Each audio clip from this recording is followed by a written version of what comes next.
tinggal semayang ni tambah dah. Nak semayang sama dah, tinggal puasa. Ni orang marah orang tinggal puasa. Ada yang kira video je, puasa dah buat tayang. Tak tolong kira video tak? Kira. Bayar video saja.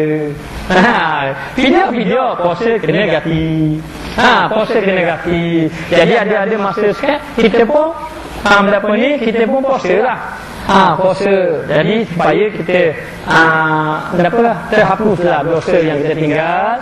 Tapi walau bagaimanapun kita tinggal puasa bulan Ramadan ni, kalau kita ganti selama hidup tak padang, tak sama.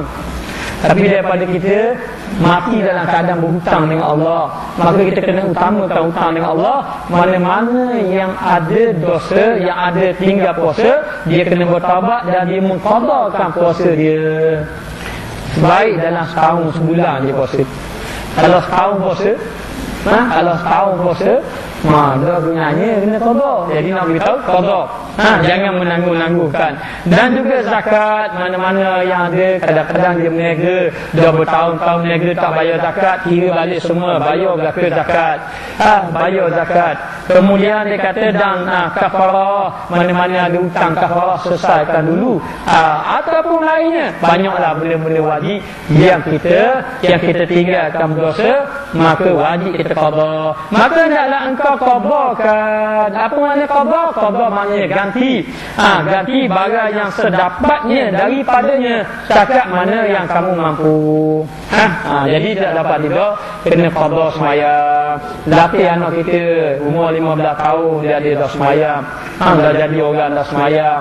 Sejuk mata memandang kalau dapat anak ni kita sembahyang. Kita pula yang ada tinggal-tinggal dosa sembahyang, kita qada belaka.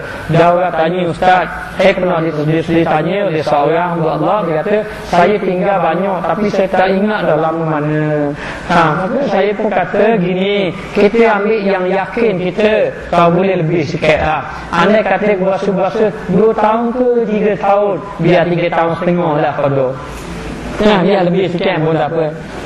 Kalau puasa biar yakin. Tapi kena qada ke? Memang kena qada mengikut dalam mazhab kita Syafi'i. Orang yang tinggal sembahyang kena qada. Tinggal sembahyang kena qada. Buatlah sikit-sikit. Ada masa sikit buat, ada masa sikit buat. Tapi rajin-rajin sikit buat. Tanda-tanda. Tanda sikit. Sembahyang subuh, sembahyang zuhur, sembahyang asar. Dah bila nak qada? Bila-bila masa. Lepas subuh pun boleh qada. Tapi mayang qada lah, yang mayang sunat lain pula. Mayang qada pasal pun boleh. Mayang gini lah, kalau kita nak mayang qada banyak-banyak beratnya. Kita mayang lepas mayang subuh qada kali. Mayang zuhur qada kali. Lepas mayang asar qada. Maka isyak demikianlah macam tu. Demikianlah macam tu, kena qada dengan apa yang telah kita tinggalkan. Inilah dia kita tanda bertaubat. Orang tanya, tidakkah bila kita bertaubat Allah Ta'ala ampunkan dosa kita? Bila kita bertaubat Allah Ta'ala ampunkan dosa kita, kan bila sudah hapuskan dosa-dosa kita, berapa kita kena qada pula? Kena qada pula. Dan ini masalah kita berhutang dengan Allah. Bila kita berhutang dengan Allah, maknanya kita kena bayar segala hutang-hutang yang kita tinggalkan dengan Allah Ta'ala. Masalah dosa kita, yang tinggal sembahyang dosa, yang tinggal sembahyang tetap dosa, hutang tetap hutang. Hutang tetap hutang. Macam orang raya, minta maaf kosong tu orang lain, hutang kena raya. Kena gitu. Agak kosong minta maaf belaka. Agak kosong kamu kerja hutang tak kosong. Hutang jalan macam biasa. Gitu ibaratnya. Jadi nak beritahu, bagi hutang tetap kena hutang, kena bayar. Buatlah sikit-sikit. Sebab kita ni nak beritahu, kos hari kau dekat. Dulu 2008, ini 2009. Apa maknanya tahun baru? Maknanya kita dekat dengan Allah. Kita kau dekat kau nyorok, kau dekat kau joget.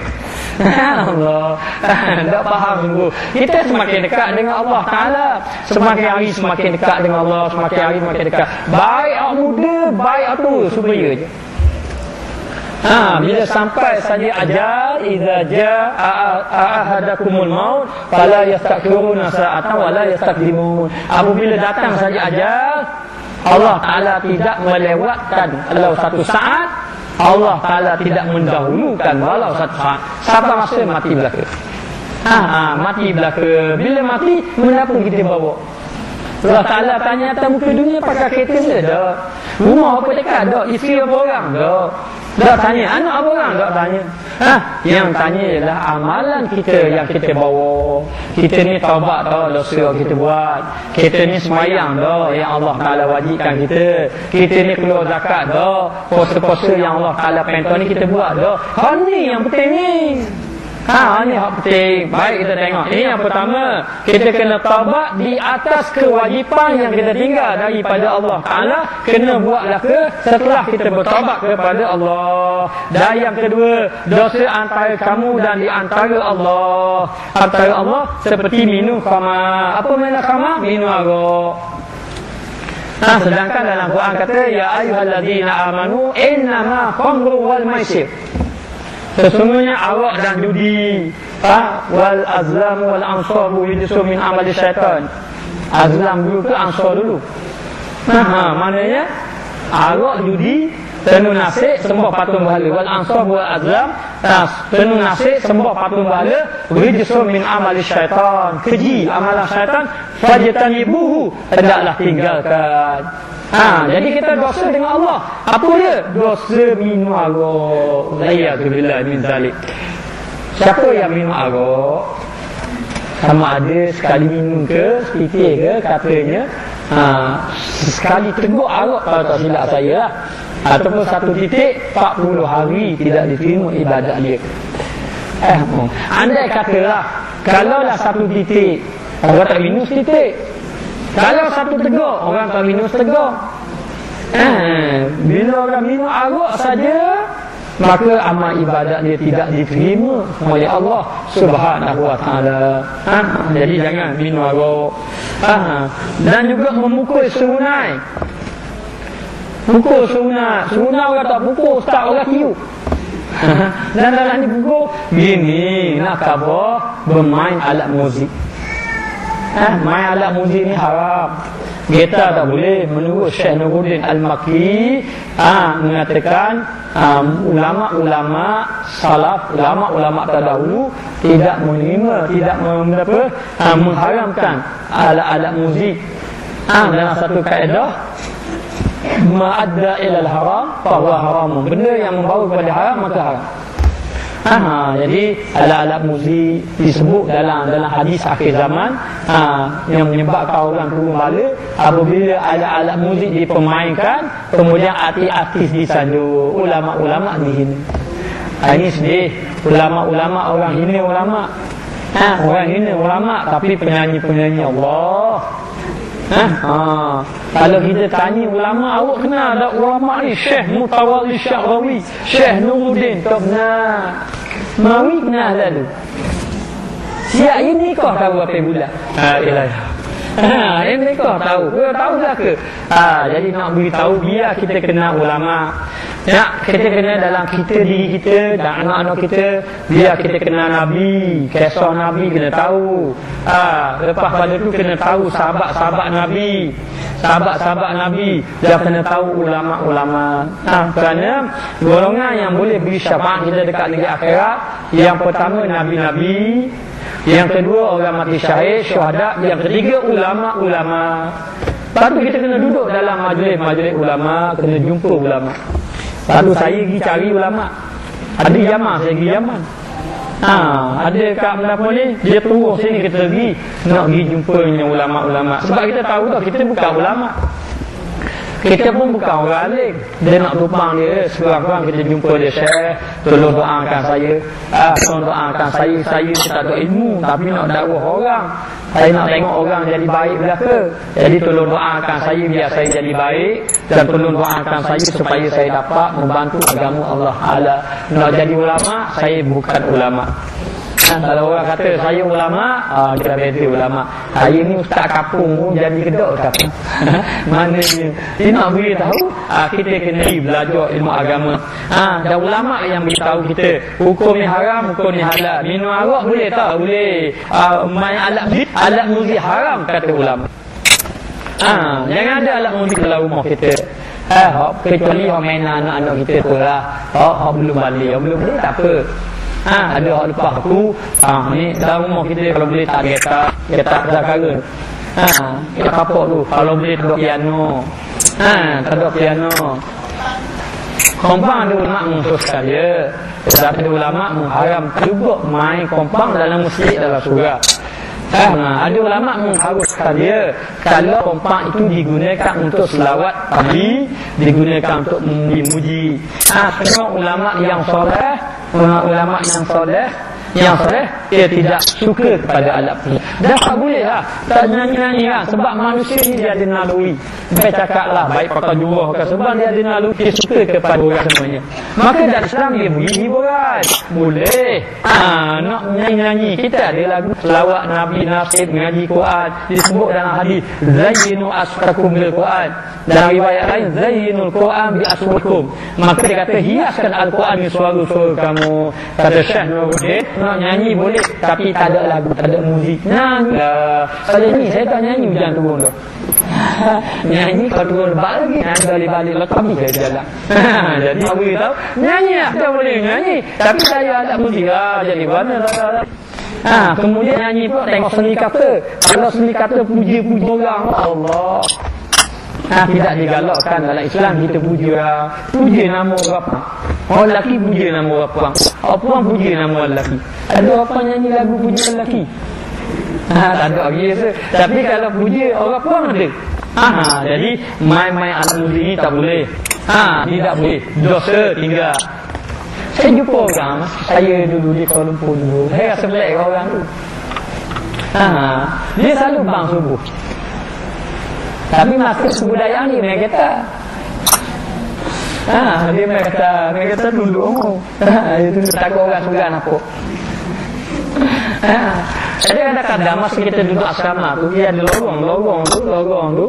Ke mana tepi ni sebab ada orang buat kebudayaan, ada buat lagu-lagu lah. Jadi saya lalu lah. InsyaAllah saya ingat saya tak pernah duduk dalam majlis tu. Lalu penuh. Jadi bila dia lalu, dia tengok saya tertengok dia. Saya pun pergi sekali, tapi saya tak perasan. Sebab saya tak terfikir yang dia tu, yang jadi Tok Bilal lah, dia lah ahli muzik. Jadi pun tak apalah. Satu hari dia kata, Ustaz, kalau main gitar tu saya lah. Saya berasa dah. Tapi takut orang lain. Itu tahu sabar lah. Tapi mana-mana, bang subuh je. Main gitar. Rupa-rupanya pesen jaga malam. Tak tidur pagi puas main gitar, tutup gitar, Allah. Orang macam-macam. Jadi nak beritahu seperti dosa main alat muzik dosa. Alhamdulillah saya jumpa beberapa orang yang dulu ahli muzik. Ahli muzik tapi dia dah insaf, bertaubat kepada Allah. Jadi dan yang seluruhnya makan riba. Ni jaga, ni ramai orang yang terlibat jadilah tinggal. Boleh jadi yang terlibat secara sangkaan baik, husnuzon, mungkin dia tak tahu. Ataupun ulama-ulama ustaz-ustaz tak beritahu, ataupun tak beritahu wala tak tahu, ataupun dia tak tanya orang. Lepas tu dia terlibat dengan riba. Jadi lepas pada tu tinggalkan, bertaubat pada Allah Ta'ala. Kemudian dia kata dan umpama yang demikian itu dan sebagainya, benda-benda yang diharamkan, maka wajiblah menyesal atas yang demikian itu, menyesal dan tetapkan hatimu atas meninggalkan. Tinggal tu dah, tambah buat. Tinggalkan daripada kembali kepadanya. Kembali kepada umpamanya selama-lamanya. Tinggalkan daripada nak kembali balik buat perkara mungkar tadi. Kalau ahli muzik, insaflah dia. Minta insaf. Penyanyi-penyanyi insaf. Saya cukup bimbang. Kerana apabila dia menyanyi sebagai contoh, main alat muzik sebagai contoh, maka sebab dia main alat muzik, dia menyanyi, kita contohkan 1000 lah duduk depan dia hiburkan orang, 1000 orang terhibur. 1000. Tapi 1000 orang tak sembahyang. Dia tanggung dosa. Tanggung dosa, masya-Allah. Saya tengok Habib Ali Jufri, satu CD saya tengok, dia pergi di Mesir, dia pergi jumpa artis. Dia pergi ceramah hati-hati menangis masa ketika itu. Insaf dosa dia. Kadang-kadang orang-orang yang macam ni, yang pertama tak ada orang beritahu ke dia. Boleh jadi tak ada orang yang beritahu dia, ataupun orang yang beritahu itu tidak dapat masuk dalam hati sanubari dia, ataupun yang tidak berjaya menginsafkan dia.